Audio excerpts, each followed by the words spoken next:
Whātara whātu le amatanga le nei vai aso I talafo o le radio Samoa mo lau whaafonga mai.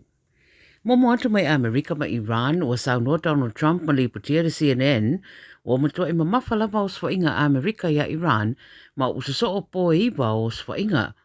Ta ue le lipoti wa iai papolenga I rao whai o fita wa maari riu fita winga nei mai ono whaatitele na pea ia vevesi. Ta ua mai Amerika e iei le isi o rato sui o se fita na fasiotia I le tui matua Iraq a o whaatino ngā ruenga I se drone na pa ua Iran a ua whairua fo I le US Central Command o lato maua fo I wha maoninga o nisi wa maari riu I Jordan ne nos wha iai e Iran fita Amerika. O loo wha o pia fita winga I le tele o vaenga o Iran a whai maira whai rau tusa mano o Amerika o Marco Rubio I le ripoti ravarea o le whaarablawe na whasio tia I le sui o Amerika I Iraq o se whaarablawe tupu whaafosei ma e le o iei nisi sui o Amerika o Haafia. Na ia sao noa foi e le lava se ngai yoinga le militeri o roo whaia e saunga le mu ma e whaafetai le rotoa o tangata Amerika ma la lato o nanga I le atunu ma o loo talo foi mo a inga ma nganga o I lato wa Haafia. To spul fitu sui o Amerika wa maari riui o nanga taru na amatamai le taua ma Iran. Ua sana wha malosi fo I os wha inga Lucia ia Ukraine, wha o ngai lava missiles ma drones, ma wa mariri waida to o malu ma to o telero manu nua I le wha I unga mai aso. To o whana whasio tere tui matua re ai o Kharkiv, ma se tina matua ma le raumua o Kiev. Pa mai Zelensky I le BBC, o le oso wha inga Lucia ua wha o ngā neia o penga mararosi whana mamau, le feta ua ina na mariri waitanga te to o lima. Uri patia toru wasuau o Rusia I le Black Sea, sa ata whanaina I Ukraine, ma no fuanga te wa I le suau I le tu I saute o Rusia. Te risi vaenga o Kiev no swa ia le militeri a Rusia, ma wa whaeroa le to tere le au marunua, e matua I tinga ina lava, o loo mai tawina I le au tustara le whaatiteleina o swa inga Rusia, ma le marurosi o au penga o loo whaonga ina. O le whaateleina ane la o swa inga Rusia ia Ukraine, o sa iri fisoson iai Kiev po Ukraine fo I mo le sapalai o ballistic missiles po a upenga whana mamau mai ana paanga I le atu Europa. O loo ave iai la lato wha momua I le tūtau le puipuinga. I Australia wa whaisi le fia o nisi o whaipule o Australia o upuia le tamaita I whaipule o Pauline Hanson I lana malanga atu I Europa ma na whaamtaranga na whaia e whaatatau ia Australia.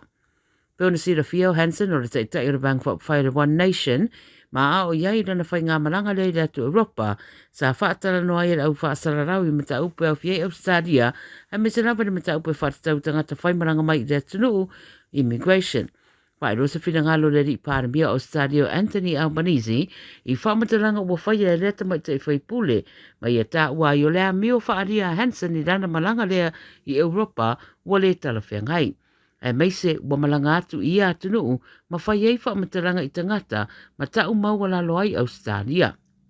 Ai mai Albanese, o Australia le tunu o Pito City le larolangi, ma o loo mo le larolangi I le tu ai ngā society, ma mafutanga ua fausia I le tunu, e meise o nanga ma o tūlanga ia, ia o na whaiai whamataranga, pe a malanga I atunu I fafo, e si I tia I runga Australia. Na upu ia fo I le te o le tua ngai o Angus Taylor, Hanson, wa mai ia, I le whairua inga matu stala o le pātia le One Nation o le whaaringa le tangata to tasi, mai le anga waa e tai, mai le fo ini whainga whaavaya ma whaiuna ave e sea mai ei Australia, mai le tūranga pangātia o iei I lona tamau ainga.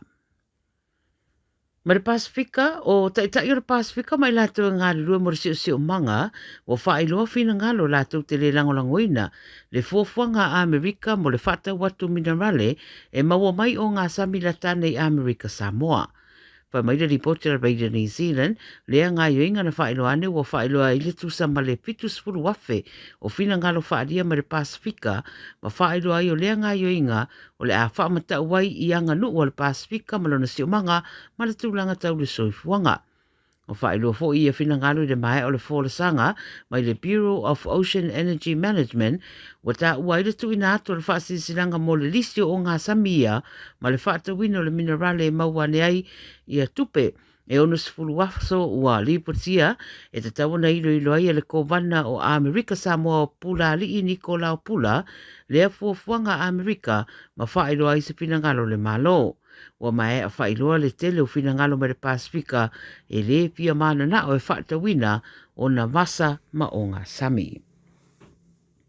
Tala muni mai fiti, wa tau fia nei leo se ri pe amara lima sfutu sanga na matua, ina wa ia tau mawhai se wha mata urungo le social media, e wha pēr te tau na ave ese le wha vai o le atunu ma le lua pesa furutolu, a re ai, o le aso sunu ina lore lau mua o le atunu o suwa.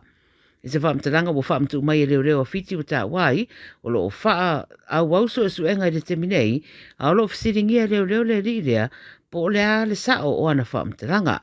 Wadia e mai le tūranga a o iro le whainga mālo a fiti, lona wha vai ma tūranga na sawai mai le tere o teimi ua tunai. Pai mai le whainga mālo ua mai alapta ia tangata umo le atunu i tu ai ngā tūranga wha penei o le whai o wha mtaranga i lunga o le social media o wha mtaranga i wha o sofia i leita masawanga wha pesori ngā tūla whono ma ngā ioinga le manuia e wha tino.